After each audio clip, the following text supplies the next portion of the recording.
Welcome to the Meeple Syrup Aftershow. Designers discussing design. And I'm really excited to say this. Winna chicken dinner. Yeah. We have the Aftershow. Thanks to Jess and Katie for staying and chatting with us. And thanks to Paul for being on the show as well. We really appreciate that. We were talking about design contests, board game design contests, and I know us hosts, we actually have a whole bunch of thoughts on this topic as well. So now we're just going to argue with each other and talk over each other, blurting our ideas out there, and hopefully we won't scare Jess and Katie with our craziness. So with that said, I'm going to have to disagree with you right there. I have no thoughts whatsoever on this topic. Oh, I know. I already can think of at least 3 debates on right now. So I'm just going to get this thing warmed up. Of course you will. Go ahead. Stan, Yes. what do you think about the requirement of videos for design contests? Oh, you're gonna You're going poke right the bear. into You're that poking one? the bear. Poke the bear! Poke the bear! I'm not a fan of videos for as a requirement. I'm a big believer in the power of the English language in terms of concise writing and rule design as a key component of game design. And so I feel that video submission as a bar of entry, it should be the other way around, that you read the rules first, then look at the video. If you can't read the rules, why are you even watching the video of a game that may not play at all well? And some contests go in reverse. They look at the video first, and then they say, oh, these 8 games look really interesting when the person explained it to us. Send us all your stuff. And they get a set of rules that they can't play from because they never bothered to really take a good look at the rules. And like Jess and Katie were saying in the pre-show, or in the actual show, that the rules are all you have to really teach somebody when you're not there present. And so the video, while it's a good kind of entry into things and maybe gives people a little more insight into who you are as a designer and why you designed what you designed, I don't think that should be a very strong criteria in terms of judging a contest. And that's my 2 cents. Which is odd because you're a highly attractive and well-spoken man. I am. You would obviously do very well in the video. He doesn't want to be picked just because he's so dashing. It's true. It's like, this guy's good-looking. He must have made a great game. Yes, exactly. Winner! That's definitely one of my beefs with videos being involved in the design process. I realize they're practical, and I realize that videos are reaching people in the industry, so they're important. But as Sen already mentioned, I would echo a similar criterion that I think should be on the merits of the design early in the process, and that really the video is more about salesmanship, and it's more of a PR move than it is really about if the game shines or not. The other thing that I'll throw out there, and so don't feel like we have to stop about this topic, but this is another controversial topic that I think is hilarious, but. And a good friend who's already been mentioned many times by Dylan on the show, Daryl Chow. I bring up the story all the time to people. But Daryl Chow has actually won a design contest without actually designing the game. He wrote the rules. And the game was in his head. And he submitted the rules. And that was the only criterion for the game. And he won. And he beat other people that their games had been tested for years. And I recall asking Daryl Chow, is the game fun? And he said, I don't know. I just wrote the rules. and his wonderful wife Lily helped with graphics, and he is a brilliant designer. But I also know I have seen brilliant designs by Daryl Chow, and they still need to get to the table, and sometimes they are lacking fun. Yes, they often need an injection of fun. And often his best stuff is when he teams up with another designer who then complements his design well. So what do you guys think of this idea that people are even winning contests with games that aren't even play tested? I don't know, Jess, what do you think? I think that the fact that he won by rules alone is incredibly impressive. Yeah, it is. When you think about it, I mean, that does show the importance of rules, but I don't think any contest should be one-dimensional in how they judge a winner at all. It's very funny. I mean, when one of our games came up, Belfort, was it Belfort? It might have been Belfort. It might have been something else. I can't remember. Somebody had actually written a review of the game before the game was even released based on reading the rules and said, oh, I don't think I'm going to like this. I think this game is going to suck. Oh yeah, I definitely got I definitely got a few ratings on Walled City before the game was out. Yeah, based on the rules, right? And how can you Yeah. judge a game, contest or no contest, how can you judge a game based solely on the rules? I mean, the rules, in my opinion, are super important. They're one of the, Yep. they are the most important component. However, they're not the only component out there. There's so much more to move around. And I think that's where video does come in handy, is showing how the pieces move, right? And I'll admit, Jay and I have used a lot of videos in pitching. So we sent videos to Yellow. We've sent videos to, Zoxum Spiel about how the games are Kickstarter played. videos. Yeah, even Kickstarter that's videos. selling the game, right? Yeah. We already talked about how that's kind of a contest. Mm-hmm.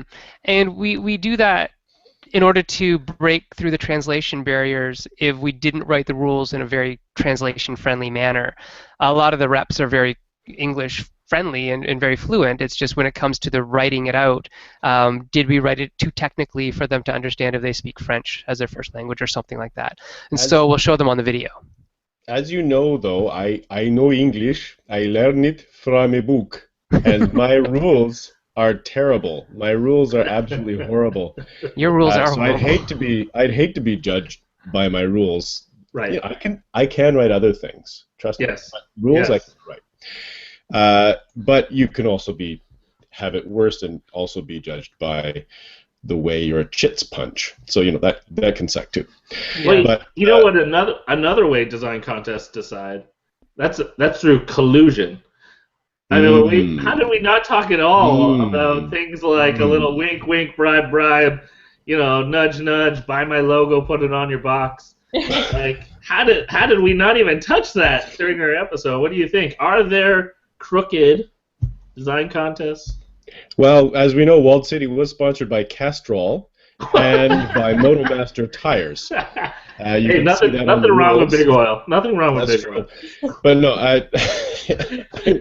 need to get those barrel prices up. I don't know why they have me here, really. But no, I mean, I haven't seen collusion in game contests that I have openly, noticed myself. But obviously, there's the opportunity there. But as we'd like to say in government, the perception of malfeasance is just as bad as malfeasance itself. You should not even be perceived to have malfeasance, and people here, especially on BGG, they'll tear it apart. But it would be interesting to know if there was actually a contest that got away with that kind of collusion. Oh, you're smiling like the cat who's got the canary. Oh, he has something to say, and it's about your hometown. Let's go. Bring it. Well, I mean, I'm not actually going to use this as the ultimate example. I would say the ultimate example, although I feel bad for this because I had the pleasure of meeting Tom Felber, but there has been many conversations said of the Spiel de Jar, of some friendly negotiations or conversation stories like, oh, this designer's due for a win, or a few like, oh, well, this company is willing to, pay and print, 100,000 copies of the game in time. So, there's that mark. But then also, I mean, I have to poke a little bit the bear, poke your precious Alberta. But there is seemingly a little bit of an Alberta bias to the FallCon selection. For anyone who doesn't know, our FallCon Canadian Game Design of the Year seems to always be someone who has some direct connection to Alberta. That may be because there's collusion. It may also be because we're all awesome. But I'll leave that up to debate. Are you going to say that Belfort was not awesome? Because I do recall... It wasn't entered. It was not entered? No. Oh. I'm sorry. Okay, so Yes. just so you know, just all cards on the table. We didn't enter Belfort because we didn't think we could. That was the year that Matt entered Undermining. Right. As well. We didn't think we could because it was being published that year, and Undermining was also published that year.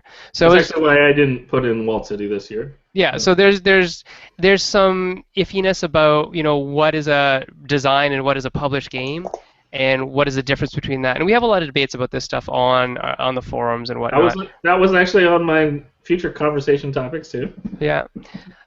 So there are there's a little bit of toughness with not toughness, but it's difficult to pin it down. What is it? And when you get to things like graphic design, so Katie and Jessica have really really nice looking prototypes. Jay and I, we don't. We handed in like prototypes that are best to our ability. They're like literally, I can show you what our prototypes look like. They definitely don't look like Josh Capel level prototypes. No. They look more like, hey, this is Sen and Jay's level prototype, right? Like like $5, $10. Yeah, that's printed. I know. That's better than me. I just write it on. I just kind of feel sorry for you now. Yeah, and so when you put up something like that against Gavin Brown's art, and he did the prototype art for Matt's Undermining, they say they don't judge it, but they do. Yeah, as you all know, you can't. Your eyes cannot take back what you can't see what you've seen. You can't unsee it, right? So because you start envisioning the game. Pardon me? You start envisioning the game. Yeah.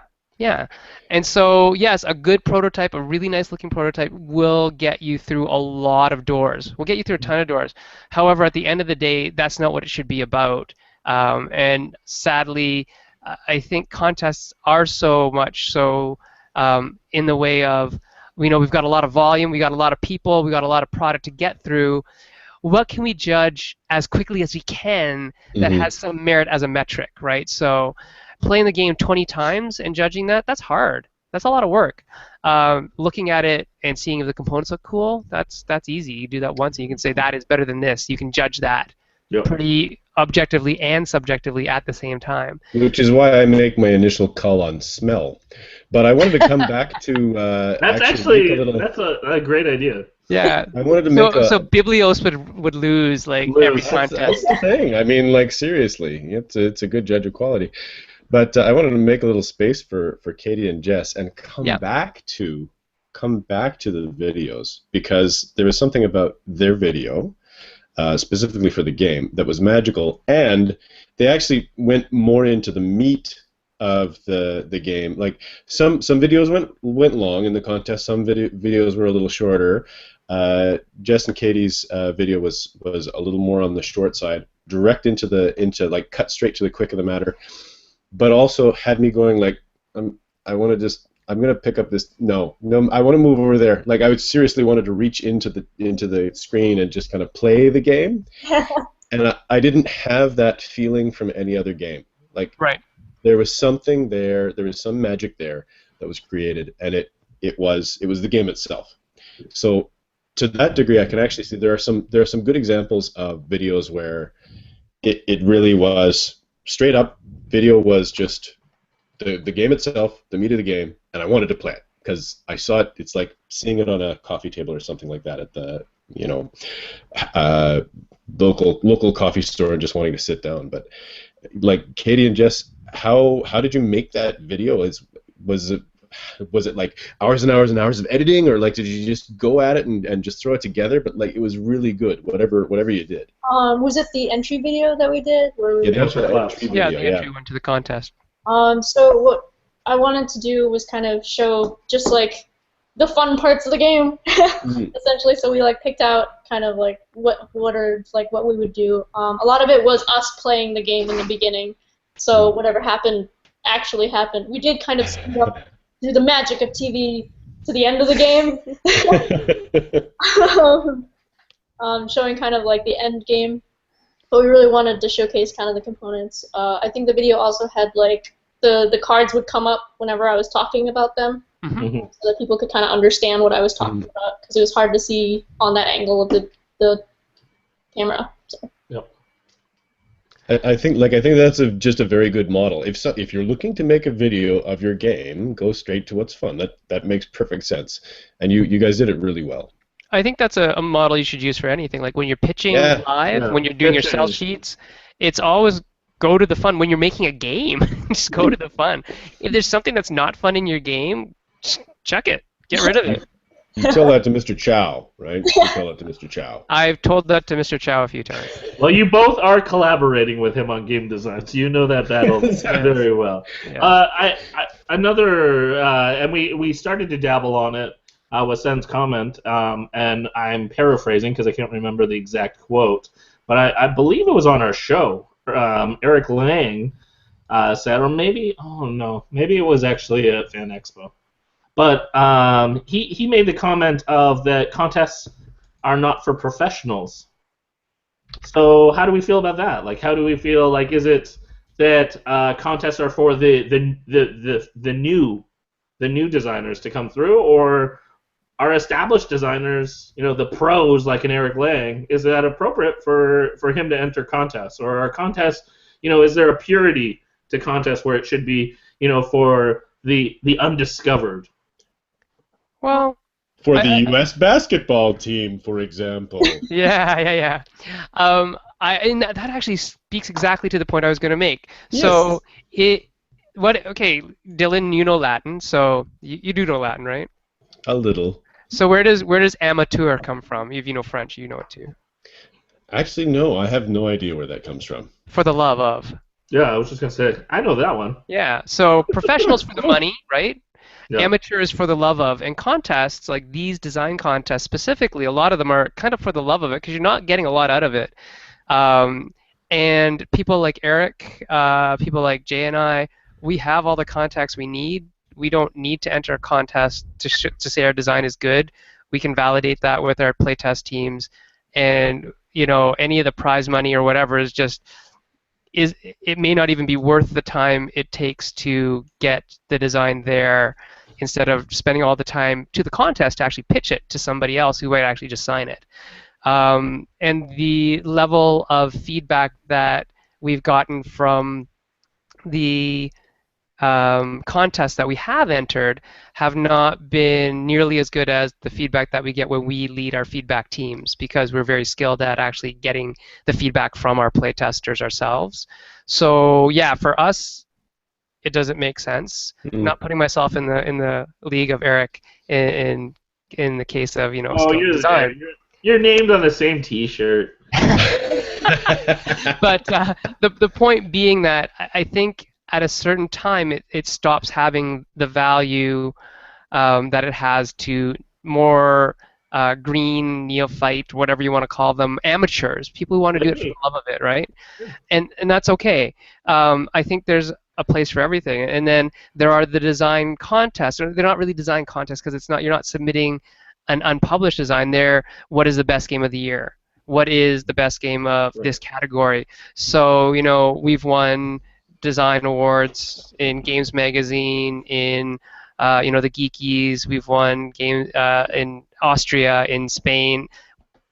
It doesn't matter. At the end of the day, for us, really, we don't get to go to those places for a lot of them. The only one that we're getting anything really cool out of, I think, is the Geekies, and I'm hoping that pans out to what they said it's going to be. But we didn't even enter that contest. Somebody else entered it for us.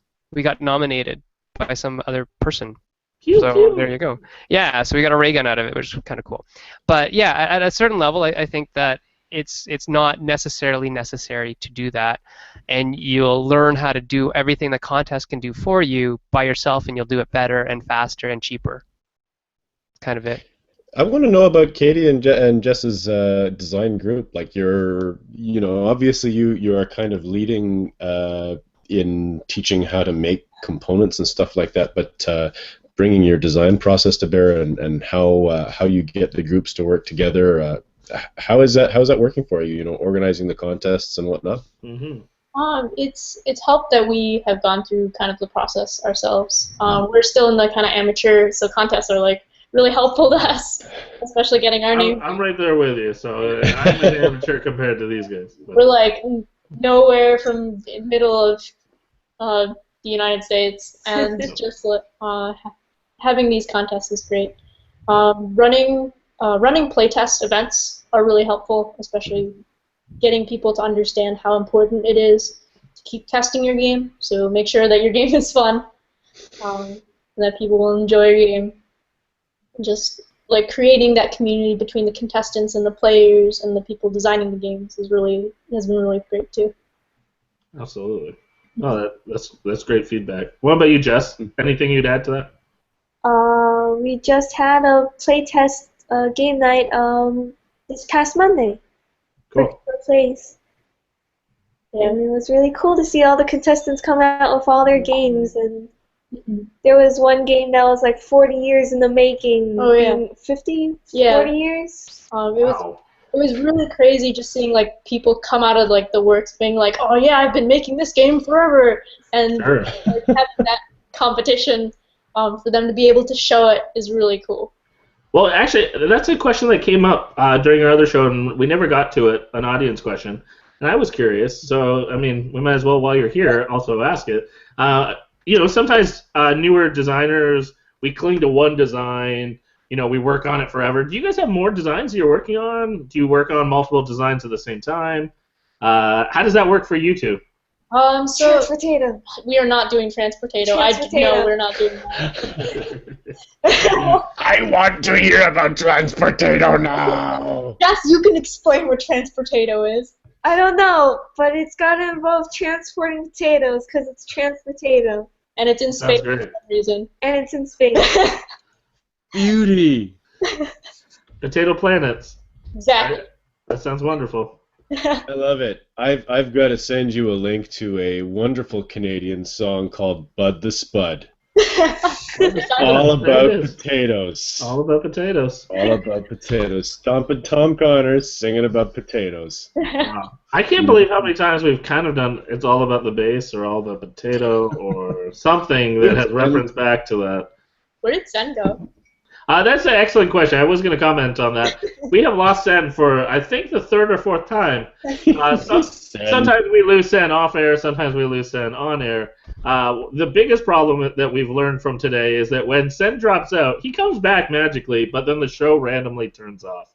So we know at some random time this show will end. And we don't know when that is, but it's kind of a ticking clock. But it looks like Sen's back for now. Hey, and I have control and still. we'll find out how quickly before it just randomly stops being live. But with that, I have another topic that I wrote down a few different contests that I could find, and I was curious between all of us if we could brainstorm.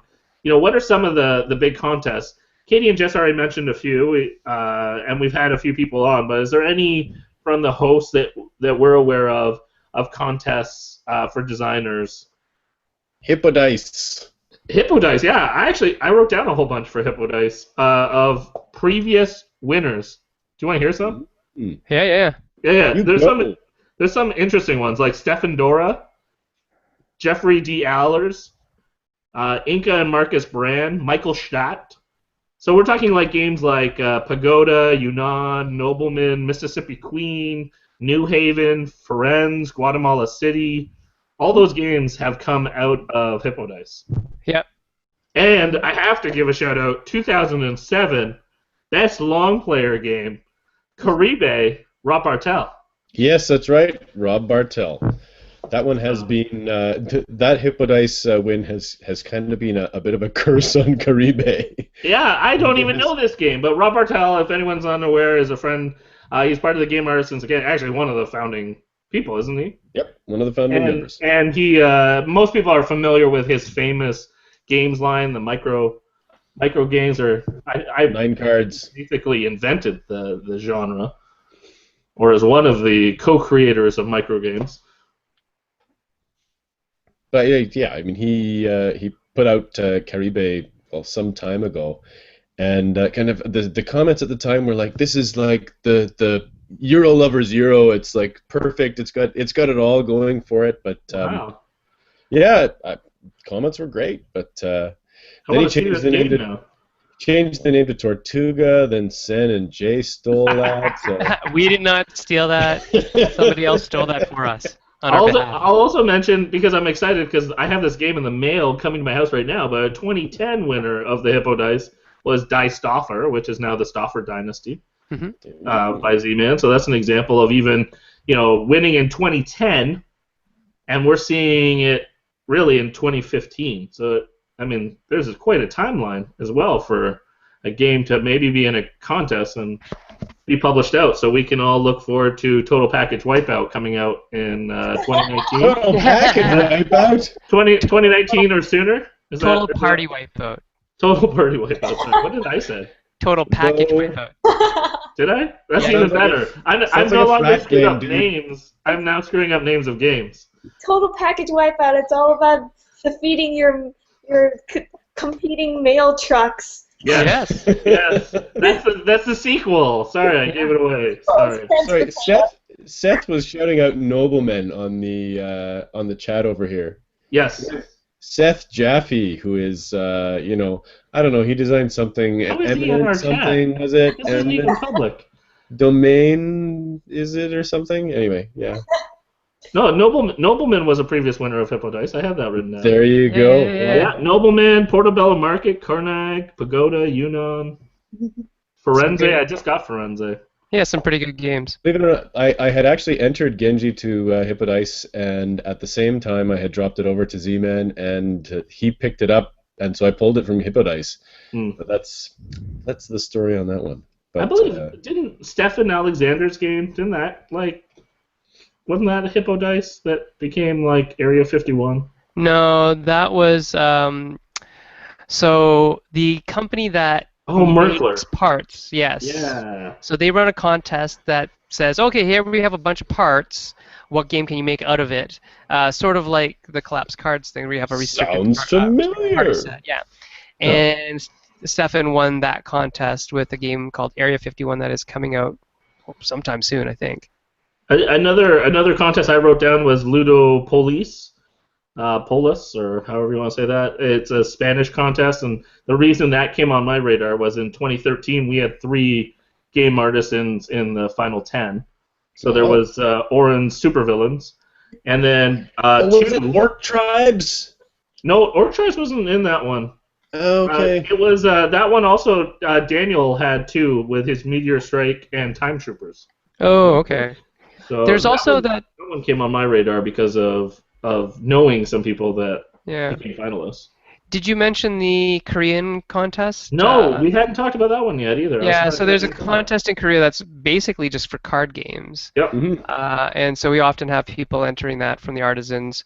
So every time the contests come up, a lot of the members of the artisans will say, hey, playtest my game because I'm going to send it off to this contest. So they're kind of like yearly cycles where everybody wants to have a game ready for certain contests. So they do drive design and the design process. Well, and even full circle, it helps connect us to each other. Wasn't Paul new on from Toronto? I can't think of his last name, but he had Outer Earth. Yeah, Paul Sang. Outer Earth was one of the tabletop deathmatch finalists. Mm-hmm. And then I believe he connected at Gen Con with Christopher Chung, who was there for Lanterns, and then so like weird connections because contests introduce you to people, and then all of a sudden you're playing games together and hanging out. And, yeah. And speaking of Ariel Seoane had won the last Korea Games competition with his the tennis one, right? Game Grand Slam, but yes. Yeah, I want to get that game. Back in his BGDF days, it was Love Means Nothing.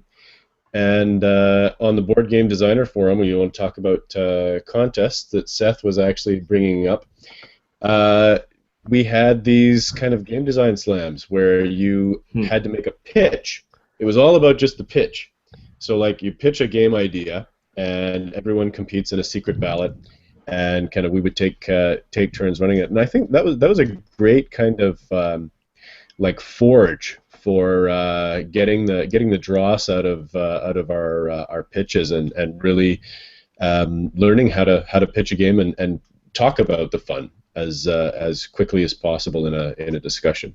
But of course, I mean that's not for particular prizes. It's just kind of for prestige in front of your peers. But BGDF was a great place to start, and of course, a lot of us have gone on to publish. Yeah. Interestingly enough, a BGDF contest was, and it was Seth's, again, Seth, you invade our life all the time, was actually Seth.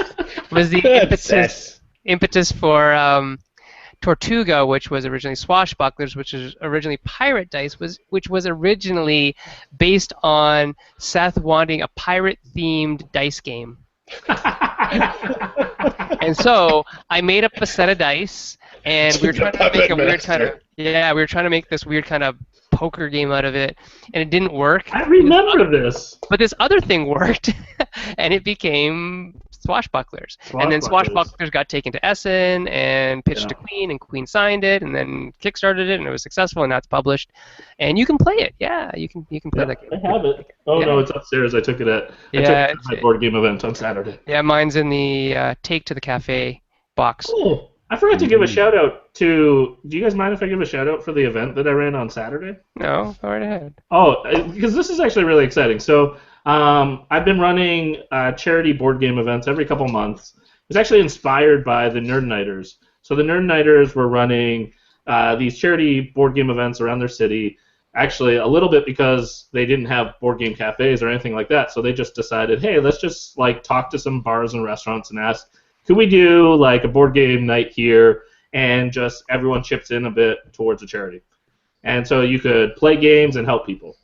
So I heard about that, and I thought that was really awesome. So this last year, I decided I want to do something in my local community that's like that, but our own style. So I asked around, found some different gamers, and we decided to do Tri-City tabletop events.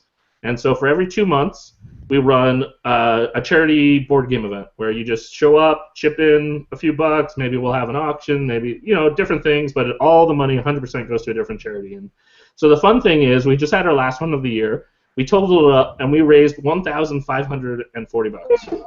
Good job. Awesome. Yeah, that's not even actually including one of the events we had, which was our best event. We had a donor who actually matched all the dollars that came for that one event. So that one event, we raised $550. So I'm not even including that, but really we raised $2,000 for the year. So I thought that was really an exciting thing to share. I mean, honestly, as much as like I helped organize that, really it was 100% the community that did it, which is kind of a fun thing to say because I just basically show up and everyone just chips in and it's really laid back. So I just want to encourage people out there, keep trying to find creative ways to play games and help people. So I was really proud to be part of it, and I'm proud of my local community. Yeah, cool. Just a couple more points. The Game Crafter often runs contests, which are cool. I think Josh headed up one, Josh Bricker, who is the Flux Capacity, who's running the cafe that's opening on Friday that I'll be at. The Cardboard Cafe in London, Ontario. If you're in the area, come on down. We'll play games. And so he ran a contest on the Game Crafter a couple months ago, which worked out pretty well, which is cool. So you can often get into contests that way as well with some of the prototyping parts companies or print-on-demand companies. Yep. They even signed the winner, I think. Yeah, I believe they did. Jess and Katie, wanted to ask you, are you going to use the contest win as a foot in the door with publishers, and B, are you planning on going to any conventions and trying to pitch to people, and how will you do that? We're not sure. It's a great kind of foot in the door into the community. We haven't had that much, I guess, experience trying to pitch to publishers. I think it'd be really cool to try. But we did pitch to Nintendo that one time at IndieCade. Nice. That's a pretty big company to pitch to. Yeah. That's kind of cool. Of course, got their start making playing cards. Yes, they did. Yeah. Have you guys ever heard of the publisher speed dating events that James Math runs? Yes, we did. And have you gone to one? We haven't, because we passed the deadline to sign up for the one at Gen Con specifically. I think. I know that feeling. I tried to get it. You didn't need to go. You got it. You got them through just fine. And so, are you planning? What cons do you guys go to other than IndieCade? This was our first year actually going to IndieCade, which was really neat. So we went to IndieCade, Gen Con. I'm going to MagFest, which is kind of music and gaming. Oh, cool. Okay. I've never heard of that one. Yeah. Where's that? I'm writing this down. DC, I think. Cool. I don't know if it's specific. It's both like video games and board games. So. Awesome. Which is interesting. Cool. As you may know that our son moonlights as a DJ. Not anymore. Yeah. No, Too old for come that. on. Too old for As that. the turntables are behind you. Yeah, exactly. That's just for practice. And as you can see, there's all sorts of games on top of it. So they obviously haven't been they're using in the all of them. priority list. I understand, but Yeah. I'm so looking forward to the event that DJ Sen, does the beats while we play games. Yeah. I don't think that's gonna happen. Yeah, his priorities have been determined by the laws of sedimentation in the back there. You can clearly see that. Yes. It's like all the kids closed on the chair there, and all my instruments are covered by their crap, and so it's pretty funny. I know it well. Yeah. So it is 12:51 p.m. Yep. in Eastern Standard Time. So I think it's probably about time we wrap it up. I know we've dropped and we've lost a bit of time here and there, but I'm going to kick it off to Daryl to do the wrap, and I'll get the screenshots up. Woohoo! Yeah, I want to thank again Jess and Katie for joining us. We were really impressed by your design. Actually, all three of us voted for you number one in the Collapse Cards contest, whatever that meant, because really it was all Jordan and his amazing contest. But we really appreciate that you came on the show. Also, I want to give a shout out again to Paul Saxberg for being on the show as well. Thanks everyone for watching. You can find us online. Follow that information on the screen. Have a great night and a wonderful day. Bye.